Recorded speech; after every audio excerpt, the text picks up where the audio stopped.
Hi, Tracy here, also known as Mercy Tiara, with another episode of Find Your Mojo.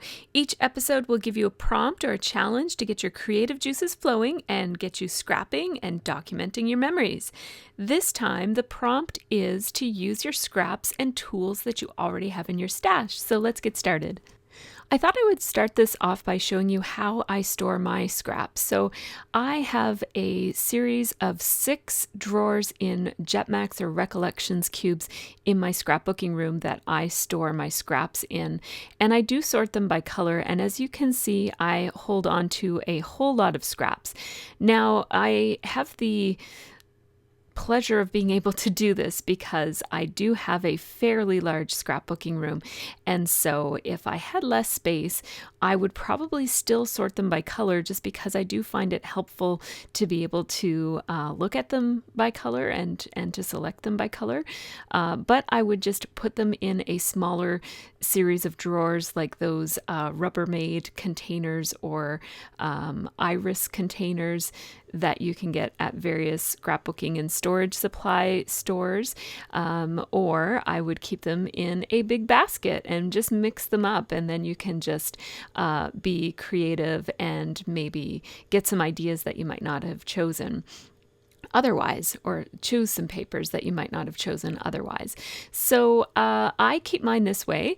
I do love holding on to my scraps. It is okay to throw away your scraps, but you know, we pay a lot of money for these scrapbooking supplies, and I don't like to toss away my scraps, especially if it's a piece of paper that I love, and I tend to love almost all of them.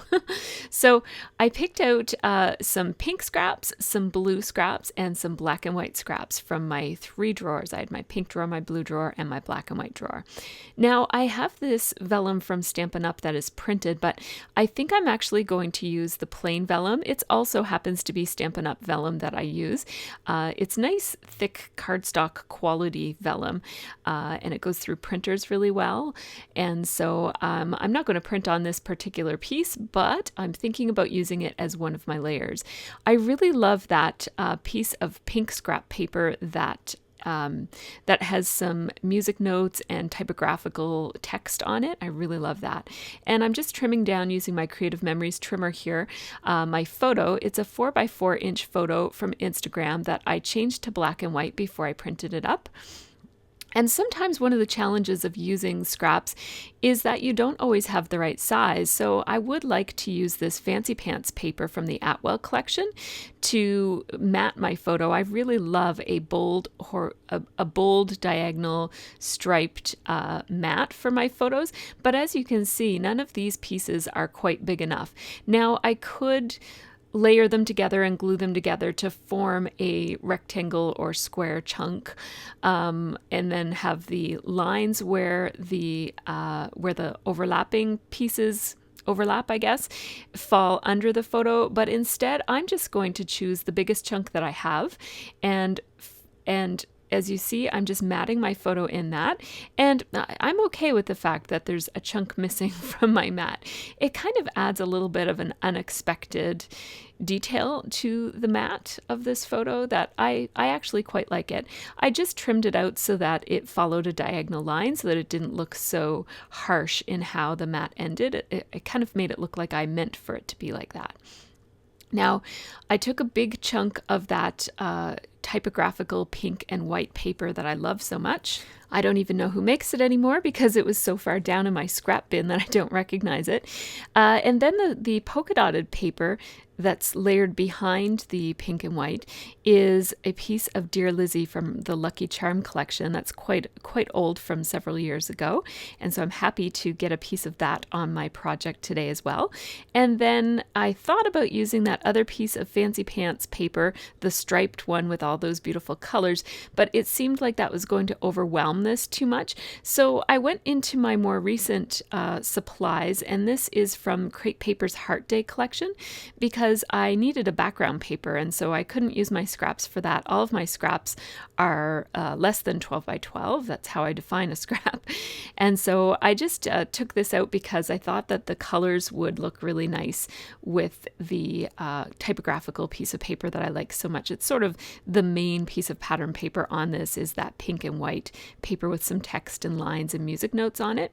Now this is from Amy Tangerine, from the +1 collection from Amy Tangerine, and I'm just going to fussy cut this beautiful sprig of flowers. I love how it's black and white. It picks up on the black and white in the photo, and fussy cutting papers from your scraps is one of the best ways to invigorate older scraps and change the way that you're using them a little bit. So I fussy cut quite a lot, and it's one of those things that I often think that it's going to be harder or more work than it actually is. And although I'm frequently really reluctant to fussy cut something, I almost always, or maybe I should say always, yeah, I think always, safe to say, I'm always pleased with the results. And so it's one of those things that I think there's a bit of a psychological barrier for me personally. I don't know if other scrappers are like that too, where I feel like, oh, that's such hard work, I'm not going to bother doing that. But it ends up going quite a bit faster than I thought, and I'm always so pleased with the outcome. So I'll encourage you to give it a try if you haven't tried it lately or at all. Fussy cutting is one of the best ways, as I said, to invigorate or change up how you're using your pattern paper. So I have a couple of tips for you for fussy cutting. The first is that I like to keep my elbows, both elbows, on the table the whole time that I'm fussy cutting. I find that that gives me the stability to have a smoother cut. The other is that I keep my hand with the scissors stationary, and then I move the hand that's holding the paper.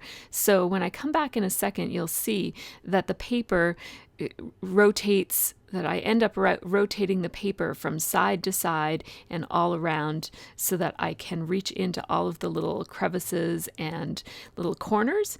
You can fussy cut as close and as detailed as you want, or you can leave yourself some space. For example, see how I didn't go down the edge there? What I sometimes do is on the first pass, I'm kind of liberal with leaving things out, and then I'll decide after I have fussy cut whether I want to go back and add some more details. So for example, right here, I am going to go back and add some details and cut out some of those spaces. I find that the more I cut out, the more interesting and pretty the resulting flower will be. So it's one of those things that if you're tight on time or if you're getting frustrated with it, you can always leave out some of the details, but look at how pretty that looks. It's so nice. My other tip for you is to keep the scissors, keep your cutting as close to the hinge of the scissors as possible. So what I mean by that is that the closer you get to the tip of your scissors, the less control you have. So I tend to open my scissors really frequently so that I'm doing most of my cutting inside by the hinges of the scissors, and that just gives me more control.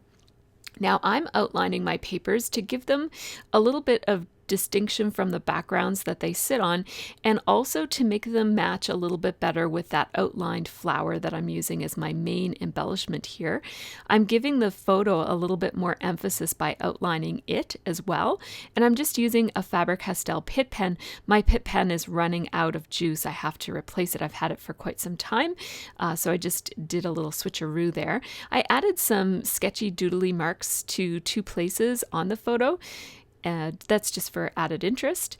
And I really like outlining. It's not for everybody, and it's one of those things that for me it has become a part of the look of most of my photos. Another way to distinguish between your layers would be to do some inking around the edges, or just leaving them plain. You get a much softer, pretty look as well. I'm playing around with matting this in a slightly different way than I usually do. First, I'm going to grab a refill for my scrapbook adhesive. I use scrapbook adhesives. They're called Easy Dots, and they're really easy to refill. So I'm just going to refill it before I go along and glue my two background papers together. And you'll notice that I cut down the pink paper with the hearts on it. I cut 1/4 inch off of two sides instead of 1/2 inch off of two sides. And that gives me the same size border mat that I usually have when I'm matting a project, but you'll notice that I'm only matting it on two sides. I'm playing around with a couple of new ideas on this project, and I'll encourage you to be brave and try some things that maybe you haven't tried before. So my stapler is broken and it's giving me a little bit of trouble there, but if I replace the staples, if I open it up every time I use it, it will still work technically. So I do have to grab my other stapler at some point, and you'll see me grab for it a little bit later. So I'm going to trim down my vellum so that it provides a better mat, just a better scale with the rest of my layers. And I really love how that softens up and provides a little bit less contrast between my main layers where I've layered my paper and my photos and my embellishments, and then my background papers. And I'm using a new pen for my outlining here. I'm using a Pentel Energel liquid gel ink pen, and I really love this pen. It writes so smooth and it gives such a vibrant black crisp edge. I really, really love it. I double outlined around the edges of the pink heart paper. Again, both of those background papers are from Crate Paper's Heart Day collection. Now I want to put some embossing, some dry embossing using these embossing folders onto my vellum, and I obviously have a bigger piece of vellum than I have embossing folders, and it's also wider than my Big Shot is. And so I'm going to play around with maybe some different creative ways of adding texture to a bigger piece of paper. So let's see how this goes. I wasn't entirely sure how it would work, but I wanted to try it anyways. And I do leave my process in for all of my videos so that you can see my full process and not just see the things that work out. So this is one of those things that I'm not too sure about, but I'm going to play around with it. And I'm thinking, I really wish that I could add some hearts to the top, but because of the way that the embossing folder is, you can't add to the top unless if you're willing to have your hearts be upside down, and I didn't really want them upside down. And you'll notice that I just folded the extra paper around the embossing folder, and I really don't mind the look of having that fold there, because once it's layered with a bunch of other things, I'm thinking that you might not even notice that fold mark. And so I embossed a scrap, and then I grabbed another piece of vellum and I embossed it as well. And I'm going to just layer a bunch of these messily, these embossed pieces over my larger piece that has some embossed and some plain spaces on it. And I'm trying to do it in a messy way, but I am lining up the hearts whenever I can. So right there, and I'm using my stapler just again to make it messy. And I'm wrapping the vellum around. I really love the look of bent and folded vellum. It's one of my very favorite looks. Again, my stapler's broken, so sorry about that. I really love the look of bent vellum because it lifts up off of whatever it's mounted upon and casts these beautiful gray shadows. Now, I'm not too sure if I love the placement of where those shadows are, but I'm going to play around with this a little bit, and I felt like I wanted another layer that didn't have the embossed hearts, so here I am stapling another layer, and see how this is getting this chunky, textured, layered, overlapping look to it. And I quite like it, but I'm not really sure if I love it. So I'm going to keep on going down this road of just exploration, I guess you might be able to call it, just to see. Sometimes if you just add a few more pieces or tweak it a little bit, you might like it a little bit better. So I'm going to do that, just continue adding and taking off things that I don't like and adding things to see if I like it a little bit better. And here I am with this layered piece of vellum, and it looks nice. I kind of like it. I think it might be a little bit too much, though, for what I have going on. What I really want for this page is for that fussy cut flower and the photo, of course, to be the real main elements. And I think that there's so much going on that piece of vellum that it's competing a little bit too much with my flower and my photo. So what I decided to do was just hold off on deciding about the vellum and just go with it as if I'm going to use it, and I can always trim it down later if I really want to. The scrapbooking adhesive that I'm using is very forgiving, which means that I can pry things apart later if I want to, and it doesn't leave any residue or anything. See me right there? I'm taking off some of that scrapbook adhesive so that these pieces will lay and have a little bit more space between them. So that's something that I really love about those easy dots, is that you can just rub them off. They hold really well when you want them to hold well, but when you want to remove them, you can just rub your finger on them and they just kind of roll right off, and then you can just brush them away. It's kind of the best of both worlds because it is permanent adhesive, but it does come off.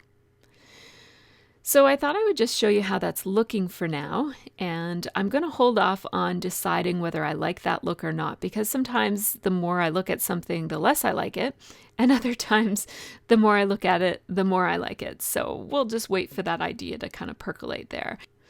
Now, the video card that I was recording with had a problem, and some of the video footage was corrupt, and when I went to put together this process video, I was a little heartbroken that I had lost the process of cutting and making those letters, and I really wanted to share that process with you. So I am going to go back and redo those letters just so that you can see how they came together, because it was one of my favorite parts of making this layout. So I'm going to move everything aside and make those letters all over again. Not all of them, because that would be repetitive and not really necessary for you to see the process. I do like to include my whole process for everything, just so that you can see how everything comes together and not have any question about the process or how long it takes me to come up with ideas. Sometimes it takes me a good long time, as you can see from this one.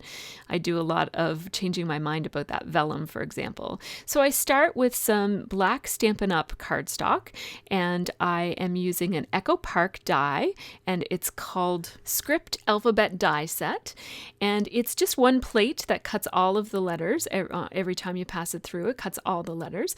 And then I'm also using Louis' ABCs from Fawn, which is one of my very favorite die sets that I have. It makes these chunky typewriter large letters. I really love it.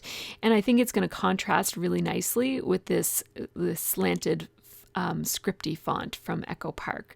So I'm just taking out the letters that I need from both of those sets. So I'm only cutting out the letters for hat from the Louis ABCs. And then with the Echo Park letters, I'm just picking out the letters that spell out lover, because my title is going to be Hat Lover. And you'll see that I cut this. I think I'm going to show you myself cutting it twice or 3 times. But when I originally made it, I cut all of the letters 4 times. So right here, I'm cutting only the HAT 4 times, and that's just because I've already done it, so I already have the letters that spell the word lover, and I'm really just doing this for demonstration purposes. So now I'm just going to put away my dies. I try to always put away my dies right away so that nothing gets lost amongst all of these scraps that sometimes, when you're die cutting, sometimes you end up with a whole lot of messy scraps all over the place, and I would never want to accidentally throw away one of my letters. So these letters just by themselves, one layer of them looks really, really great. I really love how die cut letters look with just a black cardstock. So I'm using liquid glue, and I am just a tiny bit of it. So a glue pen is a perfect tool for this kind of a project. And I'm layering all 4 T's on top of one another. And then after I layer them, I'm just scooching them around. Because it's liquid glue, you can move it around a little bit and make sure that it's absolutely perfectly lined up. And I really love the finish of the cardstock, of the black cardstock. It makes it look like these letters are made from black matte chipboard, which is one of my very favorite letters, is black matte chipboard. I love them, and not many companies make black matte chipboard letter stickers anymore, so I love that I can make my own. Now, enough time has gone by that I've made a decision on the vellum. I'm making an executive decision here to trim down the vellum. I do really like the layered look, but it was just a little bit too much of it. So I trimmed it down on the top and on the bottom, and I quite like how that looks. I do like the added interest of the extra layers and the fact that some of them are embossed with those beautiful heart, that beautiful heart pattern. That is a Stampin' Up embossing folder, by the way. And I quite like how that looks. It's so pretty. It's amazing how one small change, like trimming off just the amount of that vellum on the top and the bottom, that small change made all the difference in how much I like this page. So at this point, I'm feeling like I actually really love it just the way it is, and I don't want to do a whole lot more embellishing on this one. I do, because I pulled out those papers for the background, I have these stickers handy, and I noticed that the blue in these stickers is really similar to the blue from the Dear Lizzie paper with the polka dots on it. Some of them are yellow and some of them are blue or green. I don't know, a bluish green, a minty color. And so I've decided to overlap some of those stickers, and I just cut off the Valentine's themes on it and covered. So the pink Happy Valentine's Day is covered with the blue sticker, and then for the blue one I just cut off the Happy Valentine's Day. I'm doing my journaling here with a slick surface marker. I'm using a Lumocolor pen by Stettler, but you could use a Sharpie or any kind of a slick surface writer. It says, Sophie went to a Mooseheads game with Jillian. They all won hats for screaming the loudest. And so this picture is of my daughter with doing her best scream to show me how she had won this hat. I just added another little tiny puffy sticker that's also from Crate Day, from Crate Paper's Heart Day collection. And I have a couple, I'm just kind of auditioning a couple of different stickers here. I like these two. One says sweetheart and one says love, love, love. And I like how they layer together like that. And I'm just going to scooch it over a little bit so that it layers nicely with the leaf. I want it to go under the leaf. And I'm going to use my roller date stamp. At first I was going to use this phrase roller date stamp from Studio Calico, but I'm actually going to change my mind about it. I went to check the date of this photo. It was taken on February 18th, but when I checked the date, I just decided that was going to be too much. I was going to put this is one for the books or something, but I just like the date because it doesn't compete so much. There's already a couple of phrases there that say sweetheart and love, love, love. Now this February die cut piece from the Crate Paper Heart Day collection, it says February, and I thought it was a perfect place to put a little tiny secondary cluster.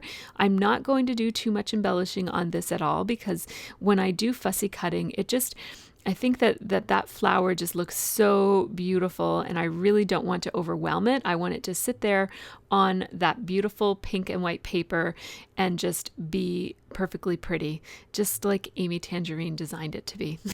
I want to add something else, but I don't want it to compete too much. I grabbed my Stampin' Up bow builder punch that you see me using right there, and I'm going to show you how to make some bows with this punch. So first of all, you have to punch it twice. So you punch it and then punch it again, and you'll end up with all of these pieces that you see right here, one of which you do not need. I love to outline my bows, and what I was planning to do actually was to cut my bow out of white paper and then run it through the Swiss Dots embossing folder that Stampin' Up makes. Stampin' Up has a dotted embossing folder that's almost exactly like this pattern, but then as I went to reach for some white cardstock, I noticed that I had this polka dotted black and white paper right on my desk that I'd pulled out of my scraps at the very beginning. And so I just decided to use this instead. So if this process is too quick for you, I'll warn you that I am going to make another bow in a few minutes. So I used my bone folder to make the two pieces that become the main loops of the bow, to make them circular. That keeps it from accidentally bending and kind of having a crunched down look. And then I used my stapler to hold the two pieces together in the center. And I've been using a stapler with this shape for quite a while because I find that using glue dots to add all of the pieces together, it creates way too much bulk in the center part of my bow, and then I end up having trouble wrapping this little centerpiece around it. Then I'm just putting two side-by-side glue dots instead of overlapping the glue dots. Again, I don't want too much bulk here, so I'm putting them side by side on the back. And I've already used a glue dot to connect those two tail pieces, and I will show this slower in a few minutes. And now I'm just going to wrap that little trim piece around it. And I have my first bow. So again, I'm punching it and punching it again. And here are all the pieces. I'm going to outline them. I just like the distinction that you get when you outline these bows. I like to outline everything. So once they're all outlined, I will slow down this process, and oops, I made a mistake outlining. So that's one of the great things about having a punch, is it's so easy to just punch another shape. I will outline this little centerpiece as well, and this shows you just how slow I actually am. So now I'm going to use my Stampin' Up bone folder to just break down the fibers and curve this paper to make it look more like a natural bow. I find that if I don't curve them with a bone folder, then I usually end up accidentally folding them in half and getting a crease mark on them that I really don't like so much. So the bone folder makes them nice and puffy and smooth looking.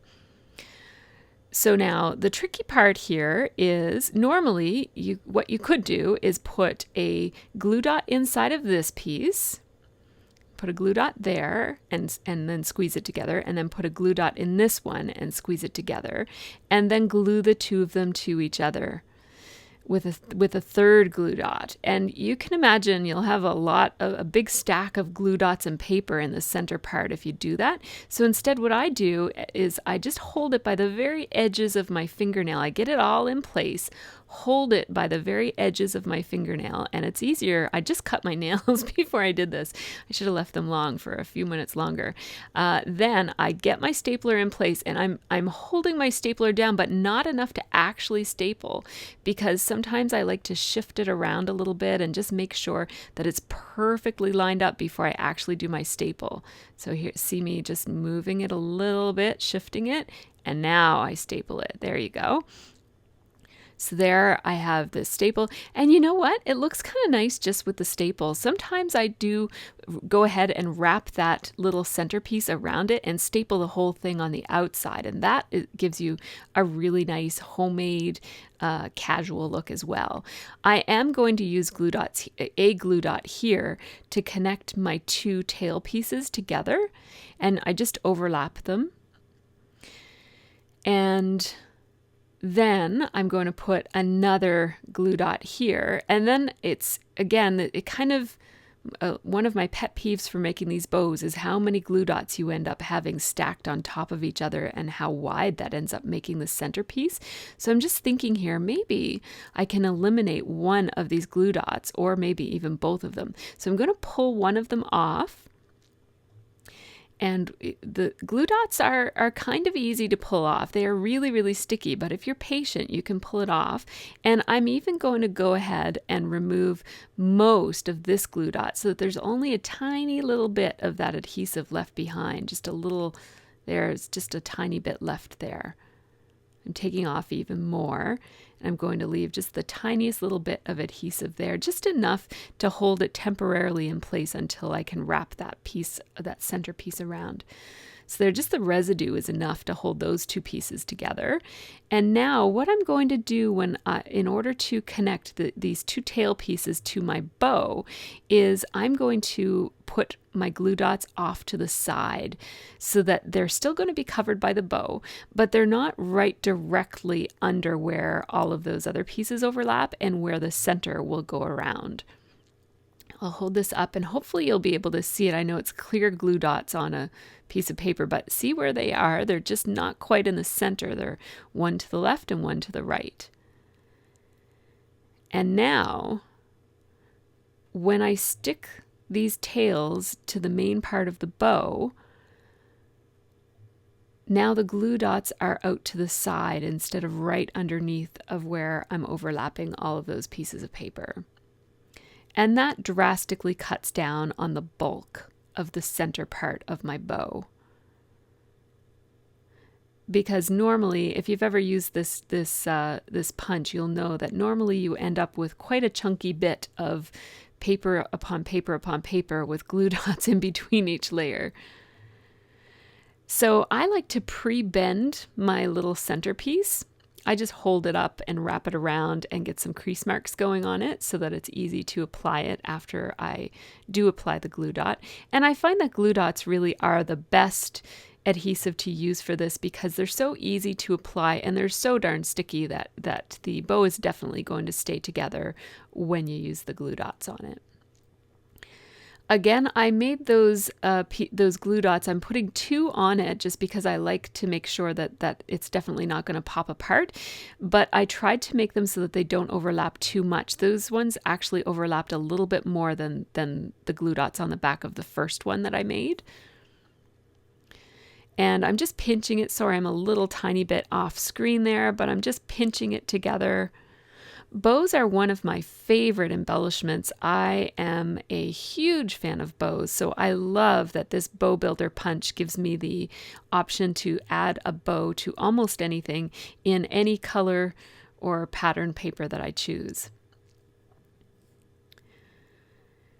So now I have my 2 bows. I'm going to put one at the base of this little sprig of flowers, and I'm just adding another glue dot to adhere it there. And then I think I'll put another one up in this secondary, what will become a secondary cluster, but it's going to be a very, very simple cluster up here.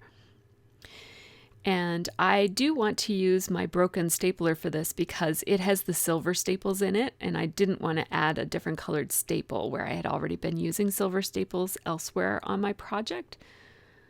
So I'm just attaching that calendar to the edge with those silver staples right there. They're not really silver, I guess they're regular colored staples, whatever. They're more of a pewter color. And I'm going to overlap the bow with the calendar a little bit. And I'm thinking, what else can I put up here? What I would really love to put is another sprig of flowers. So I'm just searching through my table here to find the last scrap of those flowers. And I like this one. It's pointing the right direction. It's kind of going to go up the edge of the calendar. And so I'm going to fussy cut again. I'm using those same principles, keeping my elbows on the table, keeping my scissor hand still and moving the paper, keeping the scissors still and moving the paper. And I'm doing most of my cutting down by the hinge of the blades instead of out by the ends, like at the very tips of the blade. I'm hardly going to the tips at all. I like how that looks. I wish I could make it so that it kind of wraps around the word February instead of covering the word February. So I'm going to cut off those leaves just to allow me to have more flexibility in how I position this flower. So I want it to look like that. So I'll start by just adding some of those glue dots to the bottom part of the stem. And then I want to stick that little leaf in there. No, I like it better over there for balance. So I will add some adhesive to that as well. And then I'm just using the bow as a reference to know how much of the leaf I want sticking out on the other side of the bow and whatnot. And there we go. This one is pretty much done. I'm not going to add any ink splatter or mist or enamel dots or anything. It's just going to be left as it is. The one thing that I thought I might want to add is a little bit of softness right where the tip of that flower extends out to the background paper. I just wanted a little bit of separation, a little bit of white to separate between where that flower extends over to the background and the background paper. So that doily just adds enough soft whiteness behind the layers just to allow the tip of that flower to just breathe a little bit instead of going right into the heart pattern.